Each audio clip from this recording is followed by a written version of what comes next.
I really have lost faith totally in our system. I mean, there wasn't a dry eye in the house. Parents know what they lost. This specialty school for elementary children with autism in York Region has closed its doors for good. For the past 25 years, the school had been operated by Giant Steps, a not-for-profit organization in partnership with the York Region District School Board.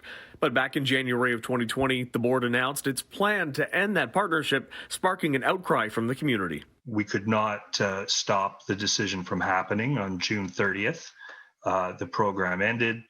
The moving trucks were there. We had really hard time in public school setting. Now, this local father is worried about his 12-year-old son, Amar, one of 24 children who attended classes daily. We really learned the potential of our son. He could do a lot more. He could learn, he could do math, all the subjects. If he had any sensory overload, they knew how to reduce that. How did you feel when you found out that the school board was no longer going to work with Giant Steps? I said, this must be a mistake. Community pushback began almost immediately. Over a year of reaching out to trustees, the MPP, Ministry of Education, multiple delegations, and a formal complaint. Trustees would not even acknowledge that they received any of that. They would not be willing to talk to us. We thought the decision-making process was really unfair because there was no study. There was no sort of efficacy study. There was no interviews. In a written statement to CityNews, the York Region District School Board says students in that program whose families choose to return to a YRDSB school will be provided with high-quality education, service and care, and a transition plan unique to each student's needs. Everyone says to me, this is a funding decision. It's got nothing to do with funding.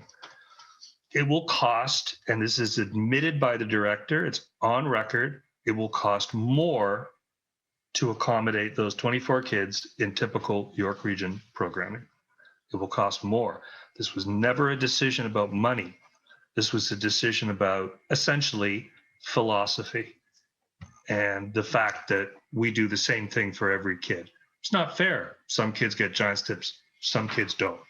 That's not fair. So let's get rid of Giant Steps. It's addition by subtraction. What are you going to do now?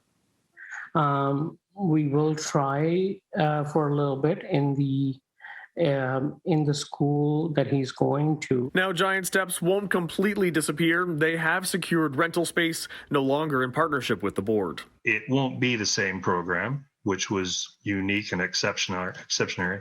For City News, I'm David Zura.